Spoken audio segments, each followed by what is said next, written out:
नमस्कार। हम बात करेंगे आज एक महत्वपूर्ण अवतरण पर, जो कि रजिया रामवृक्ष बेनीपुरी द्वारा लिखे हुए रेखा चित्र का है। अवतरण है कि पान खाकर लोग इधर उधर चले, अचानक पाता हूँ मेरे पैर उस ओर उठ रहे हैं जिस ओर उस बच्चे ने उंगली से इशारा किया था। थोड़ी दूर आगे बढ़ने पर पीछे देखा, परिचितों में से कोई तो देख नहीं रहा है, किंतु इस चौक की शाम की रूमानी फिजा में किसी को किसी की ओर देखने की कहाँ फुर्सत। मैं आगे बढ़ता गया और वहाँ पहुँचा जहाँ उससे पूर्व वह पीपल का पेड़ है।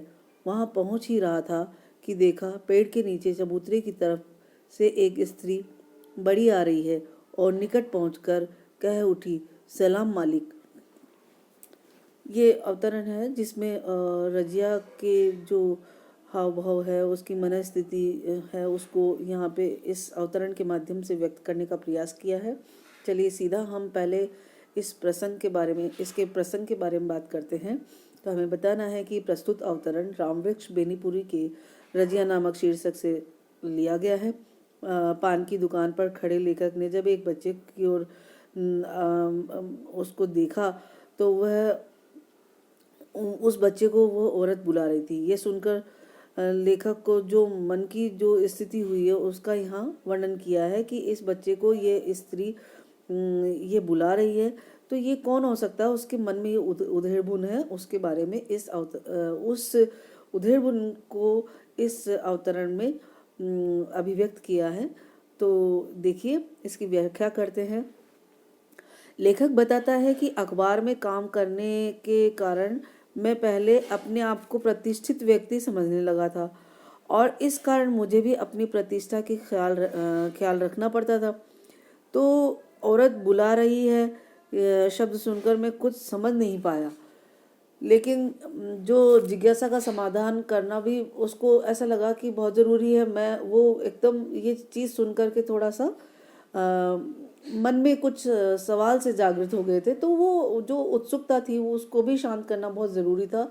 इस संबंध में लेखक ने मन में कहा कि भाई, पटना के प्रसिद्ध स्थान जो चौक पर पान की दुकान से जब लोग पान खाकर इधर उधर पान खा करके चलने लगे, तब उन्होंने ये महसूस किया कि मेरे भी कदम उस ओर अनायास ही बढ़ने लगे। कि बच्चे ने इशारा करके मुझसे कहा, कोई बच्चा आया उस पान की दुकान के जहाँ पर लोग पान खाकर इधर उधर जाने लगते थे, वहीं मैं भी खड़ा हुआ था। बच्चे ने मुझे आकर के इशारा किया और मुझे दिखाया कि वह औरत आपको बुला रही है। तो लेखक इसी मनस्थिति में कहता है कि कुछ दूर चलने के बाद मैंने पीछे मुड़कर देखा कि कोई परिचित मुझे देख तो नहीं रहा। वही जो युवावस्था का हाल है कि उसको कहीं ना कहीं ये अंदाज हो गया था कि यह युवती कोई और नहीं बल्कि ये वही है जिसके साथ में रहकर जो अपने समाज के बारे में, मैं युवावस्था में जब मैं बात करता था तो मैं उनकी सोच के बारे में भी अपने मन अंदर जो भाव आता था कि मुझे कोई देख तो नहीं रहा, हमारी बात कोई सुन तो नहीं रहा, ये आज उसे फिर से उसके मन में आ गया था। और इसी संबंध में लेखक कहता है कि उस चौक के शाम में रोमांस भरे वातावरण में किसी के देखने और किसी के आने की किसी फुर्सत थी। ये सोचकर मैं अपने कदमों को आगे बढ़ाता गया और वहाँ पहुँच ही गया था। तब मैंने देखा कि उस पीपल के पेड़ के नीचे स्थित जो चबूतरा है, वो चबूतरे की ओर से एक स्त्री बढ़ती हुई आ रही है मेरी तरफ, और वो पास आते ही कह उठी कि सलाम मालिक। तो ये जो स्थिति है, जब वो बहुत दिनों के बाद में, क्योंकि उनकी मुलाकात होना एक तरह से कम हो गया था, वो शहर में पढ़ने के लिए जाता, अखबार का एक प्रतिष्ठित संपादक बन गए थे। ऐसी स्थिति में उसको ये लगता है कि मैं किसी बच्चे के कहने से जाऊंगा तो कैसा मतलब लगेगा, और ऐसे कोई स्त्री मुझे बुला रही है, ये भी उसको थोड़ा सा अटपटा लगा। तो ये सारी मनस्थिति इसमें व्यक्त की है।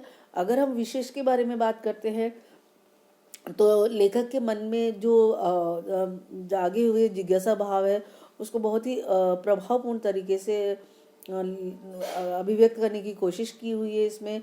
और भाषा इसकी सरल है, सुबोध है, और जो वातावरण को बनाने वाली है, और सक्षम शब्दावली का इसमें प्रयोग किया गया है। आज के लिए बस इतना ही।